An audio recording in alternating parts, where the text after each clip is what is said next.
మెదక్ జిల్లా మాసాయిపేట మండల కేంద్రంలో ఎంఆర్పీఎస్ మండల సమీక్షా సమావేశాలు నిర్వహించారు.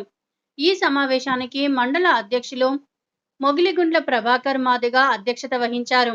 ఈ సందర్భంగా వారు మాట్లాడుతూ 30 ఏండ్ల సుదీర్ఘ దండోరా ఉద్యమకల ఎస్సీ వర్గీకరణ కోసం ఎన్నో పోరాటాలు చేసిన తర్వాత సుప్రీంకోర్టు వర్గీకరణ చేసే అధికారం ఉందని తీర్పునిచ్చిందని, దీంతో మాదిగల చిరకాల ఆకాంక్ష వర్గీకరణ డిమాండ్ నెరవేరింది అన్నారు. గుంజూరు విజయ్ మాదిగ ఎంఆర్పీఎస్ జాతీయ ఉపాధ్యక్షులు, మెదక్ జిల్లా ఇన్ఛార్జిని. ఈరోజు మాసాయిపేట మండల కేంద్రంలో ఎంఆర్పీఎస్ మరియు అనుబంధ సంఘాల ముఖ్య కార్యకర్తల సమావేశం నిర్వహించుకోవడం జరిగింది.